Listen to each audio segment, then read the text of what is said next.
Welcome to Building Biotechs, a podcast by Recruitomics Consulting. We're your hosts, Karina and Jen. Today, we are privileged to welcome a powerhouse in the biotech human resources landscape, Tiffany Summerville.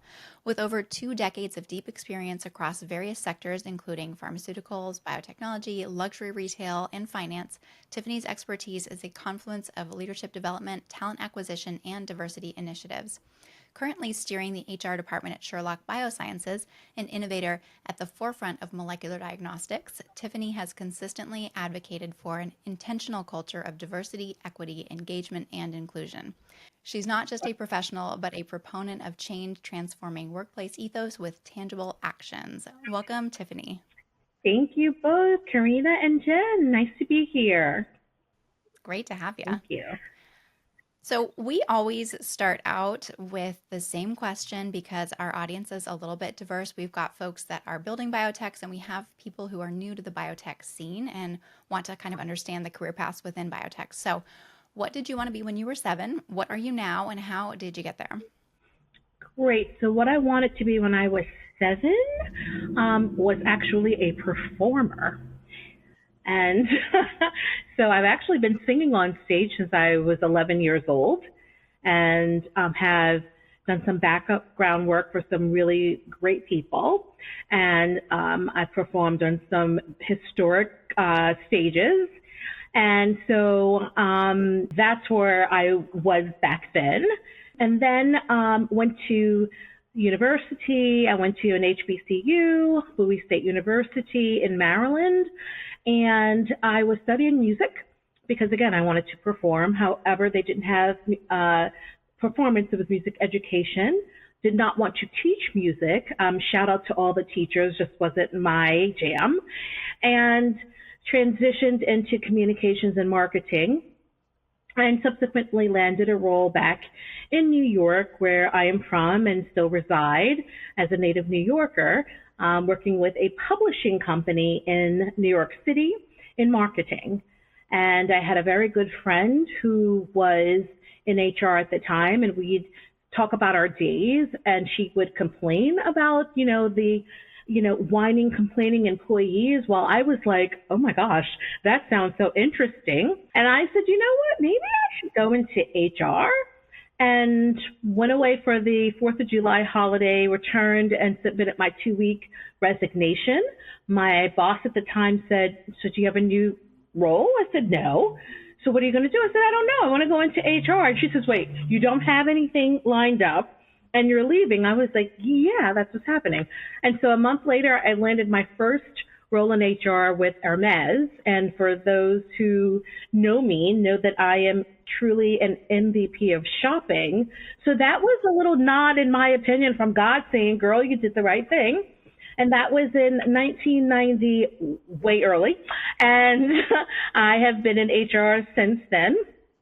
And in 2000, when I had my daughter, who's this beautiful being behind me on the wall, I said, I need to have more of a flexible schedule, and met with a woman, and I interviewed with her for 4 hours. She says, listen, I'm a contingent recruiter. I work in the pharmaceutical industry. And I was like, never done that, but let me try this. And I've been in the life sciences industry since 2000. So whether it's therapeutics, pharmaceuticals, now diagnostics, I love this industry and have been here ever since. That was a fantastic answer. First of all, I'm so curious about the stages you performed on. You really teased us with that one. Well, I have brought along today Jen to co-host. Jen is our HR business partner, and she's also our head of DEI. All right. Well, Tiffany, can you walk us through basically your journey in the biotech sector and how you landed at Sherlock? Sure. So as I mentioned, 2000 started in life sciences and biotech. And when I was working on the contingent side, this is before, this is when you were on a draw. Well, you didn't have a draw. Actually, I didn't have a draw. It was 100% commission.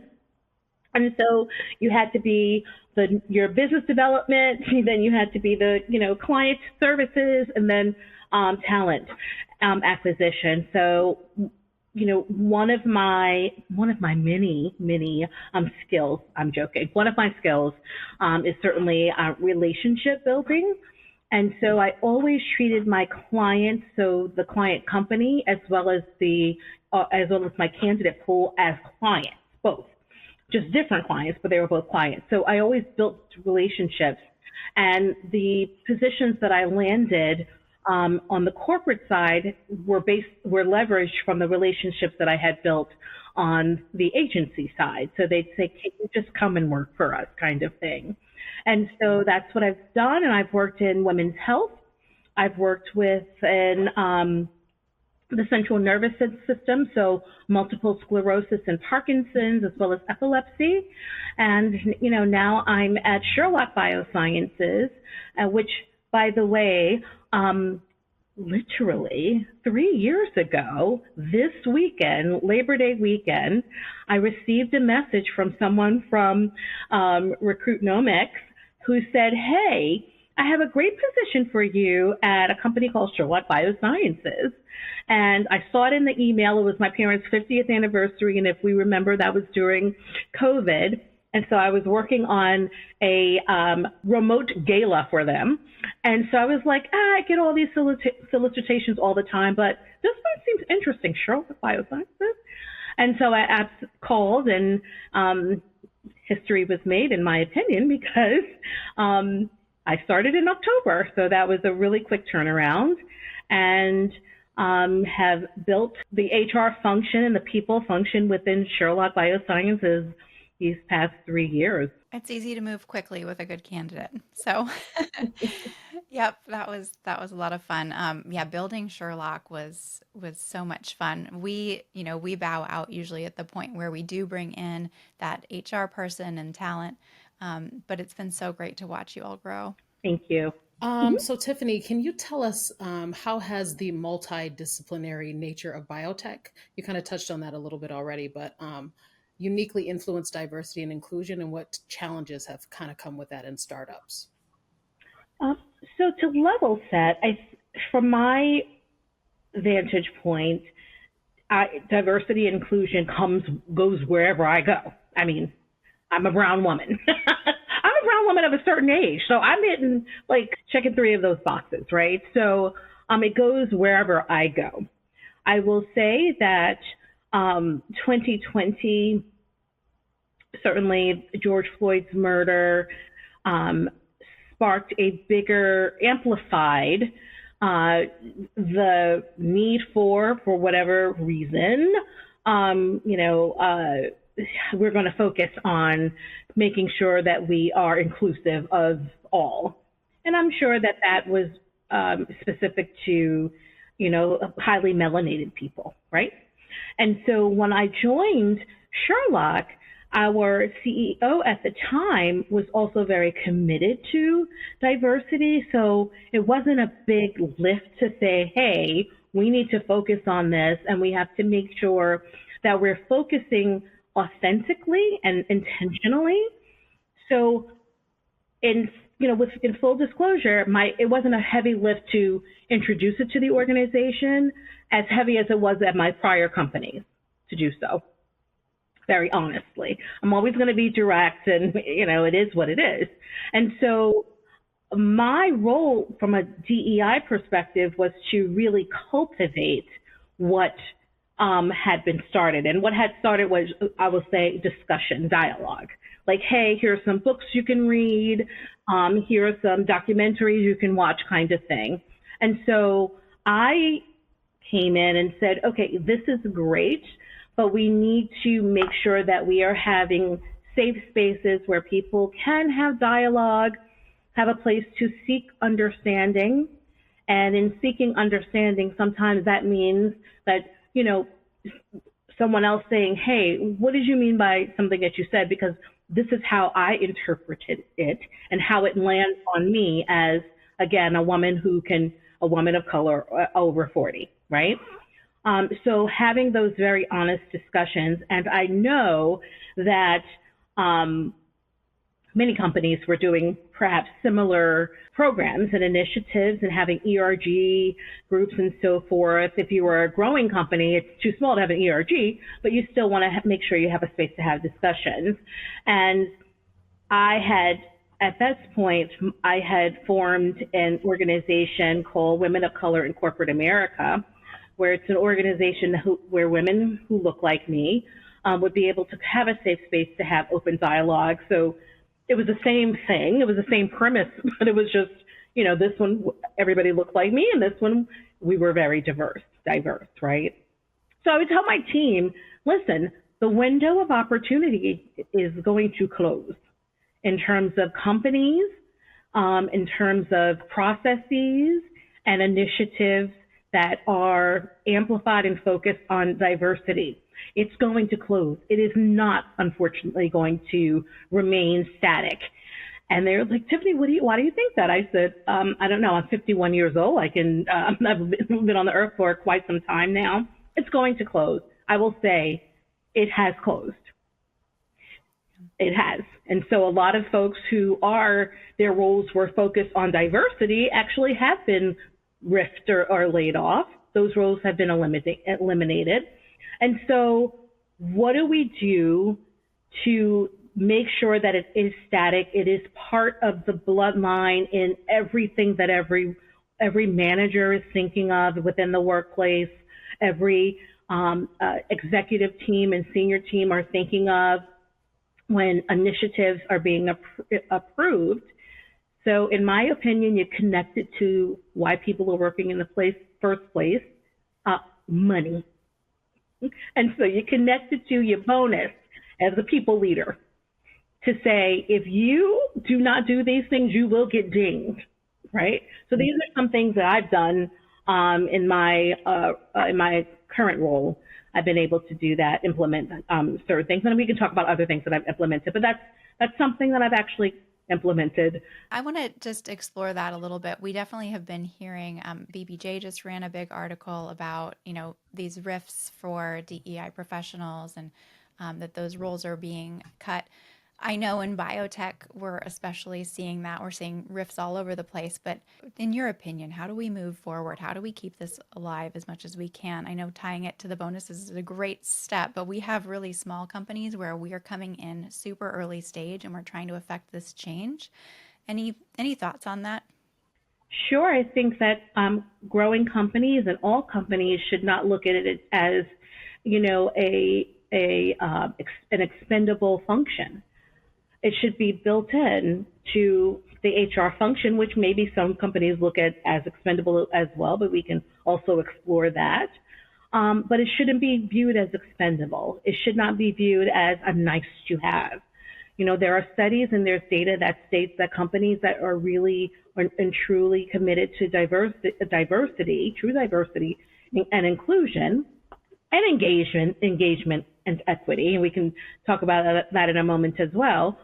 They flourish, and I think it's about 33% of higher retention rate. I mean, there's data to show to support the importance of having a diverse workforce.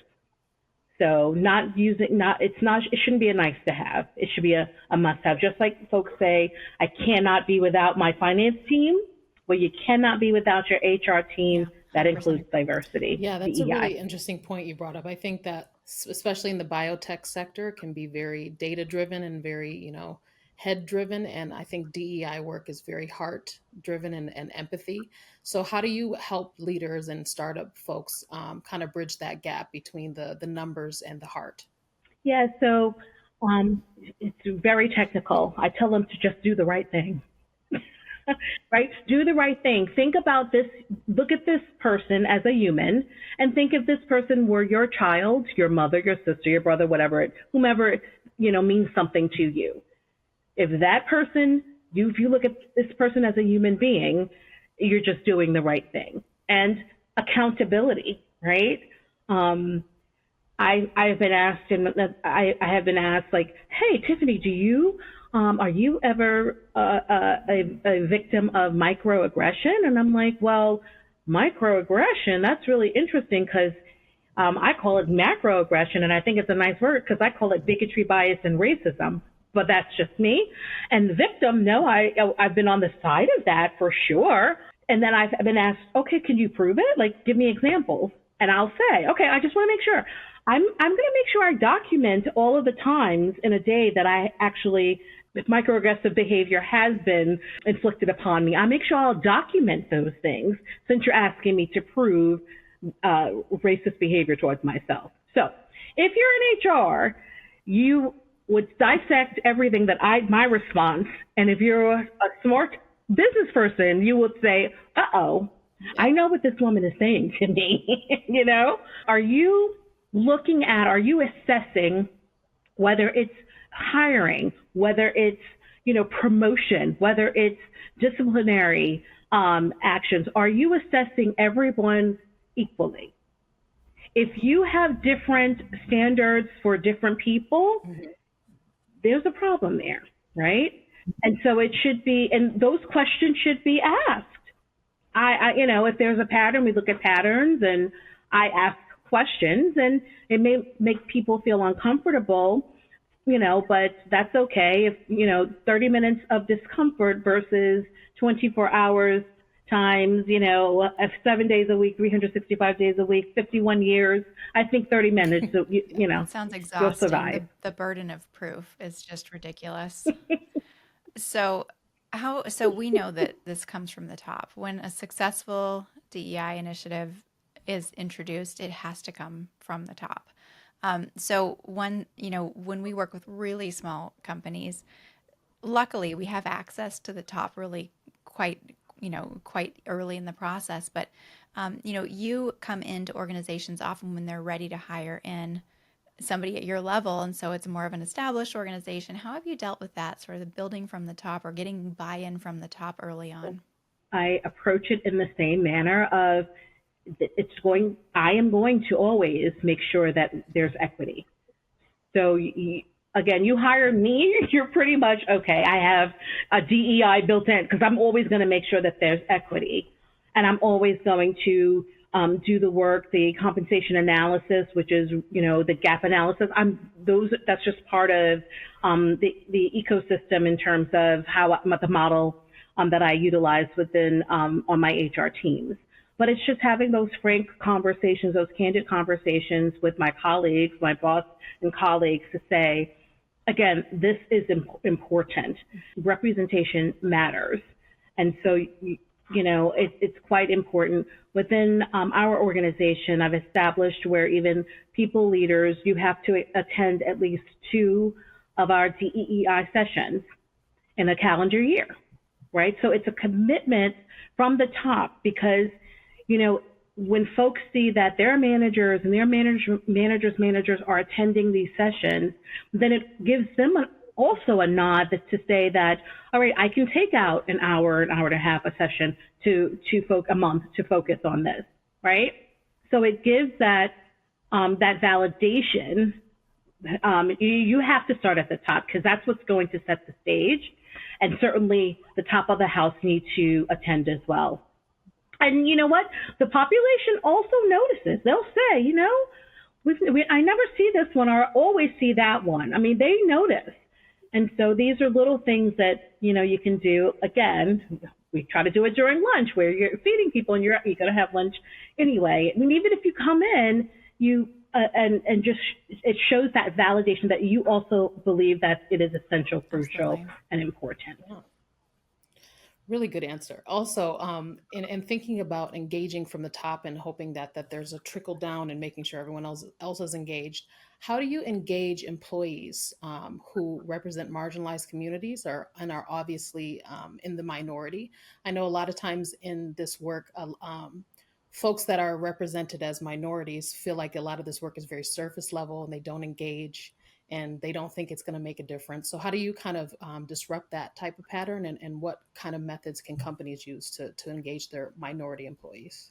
So thank you for that, Jen. Certainly not curating sessions where you have discussion points, and they're not sessions where those marginalized individuals are not in some sort of, quasi therapy session where they're like spilling their, here are my experiences. Oh my goodness, like I need you to come into my role and share my experiences, because that takes a lot. That puts it on that individual, and it shouldn't be on that individual, right? So curating topics that are broad enough where you can also have very laser focused discussion. Again, it has to be in a space where people feel safe, and that sounds very easy. And I will tell you, it's been, we've had to evolve and pivot in terms of how do we get participation. It's, if we have slides, we're not making a presentation. We're utilizing these slides to, spark thoughts. So breaking out into small breakout groups is something that's very helpful, because I noticed that folks, if they're in a smaller group, they'll be more inclined to participate. Something that I think that sounds relatively innocuous, but it does make a big difference. If you're attending sessions and you're attending remotely, turn on your camera, because when you don't have your camera on, first of all, we don't know if you're, if it's just listening, like it's background noise to you. But when you turn on your camera, at the very least that we can see you, so that we at least see that you're engaged. Or if I see that, someone makes a face or something, I can just say, hey, would you like to say something, or would you like to participate, that kind of thing. So I think creating, being very fluid and adaptable to your audience without sacrificing the content, and not putting the burden and the onus on the marginalized to, bear the weight of the discussion. Absolutely. Does that make sense? You're speaking our language. Yeah, very good. Cameras on was one of the first things that we implemented. I mean, we've always been remote, but I'm sure a lot of you came into a remote company, so it's just you can't connect. I don't think you can connect, especially on deeper matters where you have half the folks with their cameras off. And maybe that makes me old school, but I just can't. Yeah. You want to see all the individuals, and I'm someone who picks up on nonverbal cues, and so it's helpful. And it's not like calling you out when you were in school and the teacher knew you didn't know the answer, but they called you out. That's not what I'm saying. That's not, because that's not creating a safe environment. But if I, get a sense, and sometimes I'll ping them, in a Zoom and say, hey, do you have any questions or something? Again, sometimes it's just a matter of giving someone the space and the license to say, to speak. One of the biggest challenges, I will say, it's just having that open dialogue where it's like, what if you don't agree on a certain topic, right?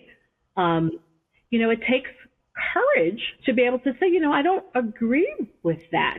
So then we can have a discussion about that, and it's not right, wrong, or indifferent, but that's how I believe we will move the needle. Honestly, that's how having discussions, having the place to have respectful discussions, that's how, even if you don't agree. From a talent acquisition standpoint, now we're going to talk about recruiting here, because I think this is a very salient point with this discussion, is the top end funnel, and it's attracting a diverse candidate pool, reaching out to a diverse candidate pool. Do you have any strategies there that you're currently employing? Sure. I mean, I definitely tell my recruiters, when you're looking on LinkedIn and you're searching, here's a list of the Divine Nine. Sororities and fraternities. And I love it when, a recruiter is like, what? I'm like, now, they learned something new, like Divine Nine. I'm like, yeah, our sororities and fraternities are very different. Like, it's for life, for sure. So if you pop that in, now that doesn't mean that you're, it's open to everyone, but I feel like it's more targeted. Certainly, here are lists of HBCUs, and I know this is going to be shocking to some of your listeners, but there are more HBCUs beyond Howard, Morehouse and Spelman. There's so many other HBCUs beyond those, right? So just giving a list of that again when you're reaching, when you're doing your searches, pop that in, because then you're going to generate a larger pool and a more focused pool. I think that it's very important, whether it is a virtual career fair, whether it is an in-person career fair, that you folks go, if you can, at least try to go to 2 or 3 a year, where you can get the names of your organizations out to, a larger group of individuals, because this is only going to enhance your company further. And like I said, the data that speaks to true diversity, that it's the data, it's unrefuted. Those are facts. So just expanding from beyond going to the same universities, expanding beyond what we've done in the past that has for some been exclusive. And I would say that I wouldn't say that this was like a nefarious plan to be exclusive, but it's relatively exclusive. And I'm not saying that there aren't people of color who don't attend Harvard and MIT. Of course there are, but the pool is smaller. And so when you just think beyond, a little bit outside of the box, go to a Bowie State University, go to an Xavier, go to Jackson State. There's so many other, Grambling State. Go to other universities where you can partner with them as well, calling their career services and getting a partnership there. That doesn't cost anything. And not only are you building relationships with these communities, but you're also getting brand recognition of your organization. So it's a win-win. Those tactics work, I will say. But in that same vein, when we're talking about getting your recruiters to kind of do sort of targeted searches, how do you help them to sort of get over the discomfort that can come with that? It sort of feels like it's reverse discrimination, or we're targeting a certain demographic for this specific role. How do you get that mindset to switch to be more open and to encourage folks to be targeted in their searches? So I ask a simple question. When you're searching out of a Harvard or certain universities where you're gathering a slate of Anglo-Saxon candidates, are you comfortable doing that? And if they say to me, Tiffany, I am, then I say, well, I don't understand what makes you uncomfortable doing it, going to, other universities. Yeah. With your hiring managers, we find that there's a lot of education, especially with some of the more junior hiring managers. For better or worse, a PhD program doesn't really prepare people to come in and be a great hiring manager. They don't really understand that. And so we get a lot of hiring managers that say things like, I know that Harvard is very strong in this skill set, or there are a lot of labs at MIT doing this, and I would like a candidate from MIT. So we end up doing a bit of educating there about how important diversity of thought is as well. And if you go into the same place to get all the same candidates, your company's not going to do as well. How much of that have you done internally with Sherlock? Do you have a program for that?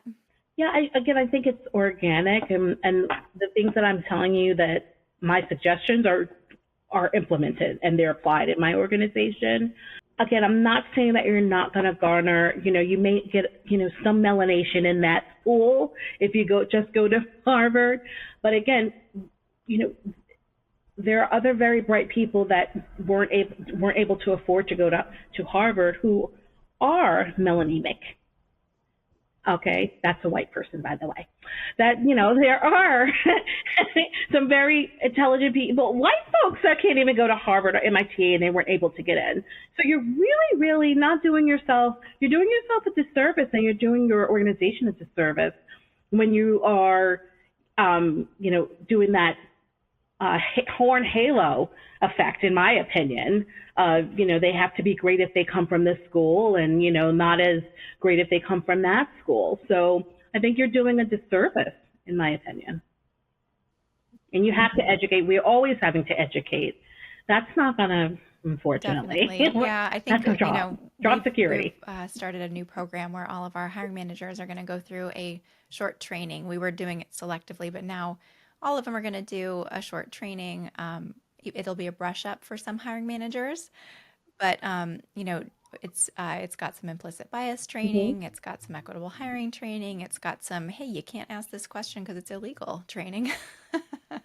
So it's a good reminder. The one thing I do just want to make sure that I do include, so our program is diversity, equity, engagement, and inclusion. So it's DEEI, and I was very intentional about adding that second E, the engagement, because great, you've gone out and you've done the Boolean search in with the Divine Nine or the HBCU or the Hispanic University, or put that in there, and then great, you've interviewed them and now you've hired them, right? So now we want to make sure that we're engaging them, right, and that their career trajectories are not on a different path than their peers and colleagues. So just again, being intentional about engagement as well. So I just wanted to add that because I think it's a really important component of holistic initiative, in my opinion. We like to ask everybody a really important question because we find that communication is so important, and it's also a problem in most organizations, or at least it's cited that communication is always difficult. How are you handling communication? Have you restructured things? How do you find, communicating change or anything like that goes in your organization? So I work very closely with our corporate communications department, and in my experience, I've always worked very closely with several functions, and that's always been one of them. I absolutely tap into this team to say, listen, here's what I'm trying to say from a people perspective. I need you to help me so that we can send this correct message. Does it sound good to you, or how would you edit this? So tapping into your colleagues is super important. And now I'll have to tell you, like AI, using it for good, that's another great way to, modify communications. Like if you use AI, they'll generate something for you that'll get your brain sparked, and you have to edit it. You always have to edit still. But I think that utilizing the resources that you have available is really, really key. And those are things that I absolutely I've always got a ChatGPT tap into and utilize. Mm-hmm. Exactly. For almost everything. Well, sort of in going in line with the communication piece, you talked a little bit before about engagement being a big part of DEI. As far as communicating strategic goals of the organization and tying that to people's everyday work, how have you found that to be in your current organization or within your experience? Yeah, so again, it's just keeping it very simple. I think that that's the best way to do things. And always from my model from an HR perspective is saying, all right, so here are the company goals. If you as a manager or a leader in the organization, is your responsibility, let me give you the tools, by the way, but it's your responsibility to, simplify this for your team as it trickles down, right? And so they can see our corporate goals 2023 didn't have an HR goal, didn't have a people goal, but I was able to dissect it for my team so they could see where each role then fits into that. So I do think it's really key for managers to have those discussions. I am such an advocate on feedback, one-on-one, consistent conversations. I have weekly one-on-ones with everyone in my team. I have, which are typically 30 minutes, and that I have a standing monthly development discussion with everyone on my team, which is an hour. And during the development conversation, we're only talking about what it's up to them, whatever they want to talk about. What do you want to learn more about? It's all about them. It's not a catch up. And on one-on-ones, usually, we get off of one Zoom because they've pinged me and we have a one-on-one. Let's just stay on. I'm always in communication with my team because It's really important that we're all on the same page. Doing same page exercises is another great thing to do, but it's really important that we're on the same page. And I learn in this way and have learned, so I certainly teach my folks, like, if I need you to do something, I'm going to give you perhaps a 30,000 foot view of why. Because I feel as though, find that when people understand sometimes why they're doing it, even if they feel like it's a small piece of the machine, then it gives them more context. And it's like, oh, this small piece, but if this small piece wasn't there, the machine would absolutely fall apart, right? And so being very, very accessible and communicative and giving your leaders the tools to do it, I think is so important. So I'm always pushing for my leaders, like, hey, we're going to do this, whether it's communications training, we're going to do these types of things, so that you have the tools to have these conversations. And if your person still has questions, they should be able to come to you, come to me, or anyone. But I'm always going to make sure that I'm pushing folks to have these discussions with their managers so they can continue to build that relationship. Yeah. So along those lines, what does Sherlock or other organizations that you've worked for do for continuing development in terms of like reimbursement for courses, certifications, things like that? Is that high on your list? Sure. I mean, tuition reimbursement, we've not gotten there yet because just from the stage of the company. But I tell all of my leaders, of course, when they're doing their budgets, you have to put in time. You have to build in money for training for your team, right? So what I will typically do during a budget season when we're working on the next year's budget, right, which is this time of year, right? I'll say, hey, what are you interested? What kind of certifications are you interested in? What are you interested in taking? Or I think you should really probably learn a little bit more about compensation or something. And I say, so take a look at a couple of programs, give me the average of that cost, and I can build it into a training budget for HR, for my team, for finance, for marketing and R&D and so forth. So I always advise my leaders to do the same, because of course we have corporate development, and that's where I'm responsible for offerings to the organization from a leadership perspective. But it's really important that managers build it in. And you know what? If you can't have a big budget, do $300 to $500 for each individual, right? But at least it's something where they feel as though that you, as a leader, are invested, and as a company are still invested in their growth. When you're thinking about developing up and coming leaders in your company, how do you approach that? Sure. So in a blended learning model, so I have curated some phenomenal facilitators that I've worked with for years. When facilitating any sort of manager training program, whether it's new manager or seasoned manager, like a refresher, I make sure that my facilitators really understand my culture, and it's couture training, where it's custom to the organization, because that's how it, in my opinion, it will really land and they can apply. And then I also create through some instructional design. So educational leadership development is one of my favorite functions within HR. So I love coming up with trainings myself and delivering them, and using tools that I can just come up with the training and send it out to them so that they can have, again, self-training, self-guided, and then in person. So it's just coming up with multiple different ways that are also cost effective for the organization as well. But so again, that the employee feels like we're investing in their development, that they can utilize it here, at home, or throughout. It's priceless throughout their careers. Yeah, that ties into a lot of focus on employee well-being and feeling like they can grow in an organization and that they're not just being stagnant. And there seems to have been a push lately, at least I think, to destigmatize mental health. And so a lot of companies are implementing like mental health days and flexible work environments. What do you think about that, or what is your company currently doing in that realm? Yeah, so I implemented unlimited paid time off I want to say, I don't know, within the first 6 months of me joining Sherlock. And I was very surprised that there are some people that didn't like it because they were like, so you mean to tell me when I leave the organization, I'm not going to get a paycheck?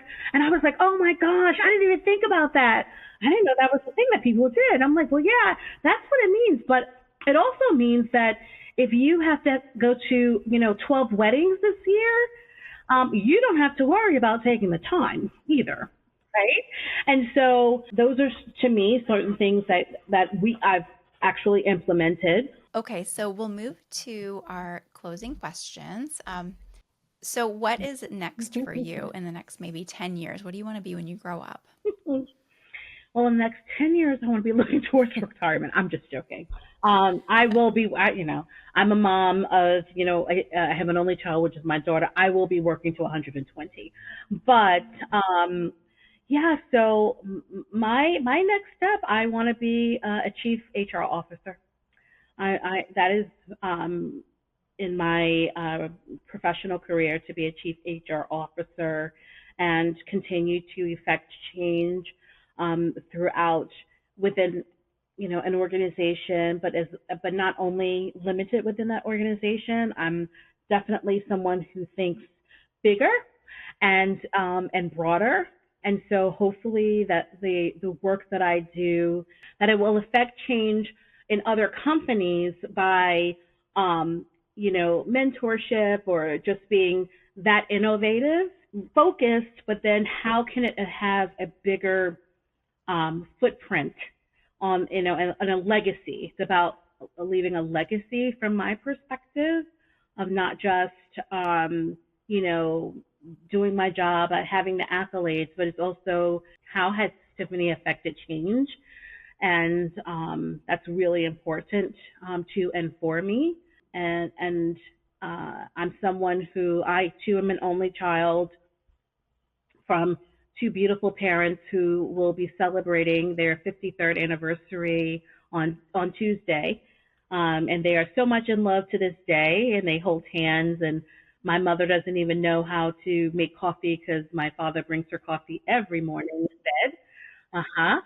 And so, but my parents grew up, in Jim Crow, Alabama, and raised by these two individuals. My mom was an executive at Xerox, and not an easy thing to do in the 1970s and 80s. And my father, an entrepreneur.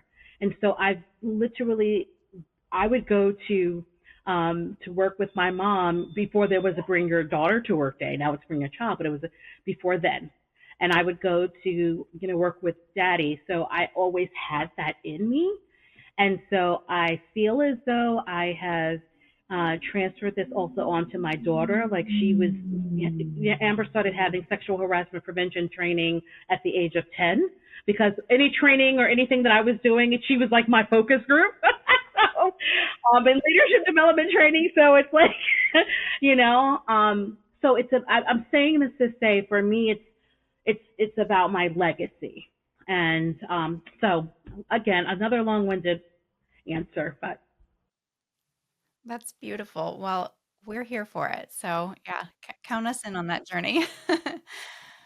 So, what's one piece of advice that you would give to emerging leaders in biotech, or even folks that might want to go in your same pathway? stay focused. Make sure that you always keep the human and human resources and think of the people and understand that it is, same as I said, my clients, when I was on the search firm side, my clients were the actual client company as well as the candidates. Understand that your internal clients, the company and the people, and be innovative. Don't just say, well, the policy says. You are going to be consistent, but you also have the humanity to listen and to say, okay, here's a policy, but this is a person, and what do we need to do? So, because we hear more things, in our roles than most therapists probably hear. So it's very, very important to always be humane and keep people. And I would also say make sure you mentor folks and then require them to give back as well. I love the mentorship Very circle. good. Okay, this next and last question is very self-serving. We are a bunch of readers over here, and we're always looking for new books. So if you have a favorite fiction or nonfiction book that you can put on our list, we'd love to hear it. Okay. So I have a bunch of books here. So I am reading Bias. I don't know if I can actually pull it out of what you don't see. Yeah, show and tell. Have you read this one? This is by Jennifer Eberhard.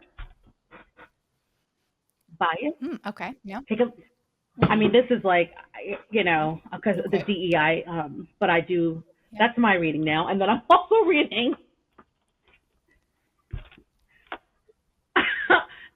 Manifesting, the Chief HR Officer. I love that. So we're curating a little reading list that's going to go on our website, and we'll put some books on there. We've gotten such fantastic additions. I have a great list of books to put out there. Do you mind if I include yours? Absolutely. Something else I just as go to Jane Elliott's website, and her book list is amazing. Oh, yeah. And Dr. Black. Yeah. I had to get his first name out, ping it over to you. Another amazing author. So I'll email those to you too. But yeah. That's great. Yeah, just in case anybody wants recommendations, we'll put them all on the website. Absolutely. Well, thank you. This was so much fun. We really enjoyed speaking with you. Thank you so much for your time, Tiffany. Thank you for inviting me. This was a lot of fun.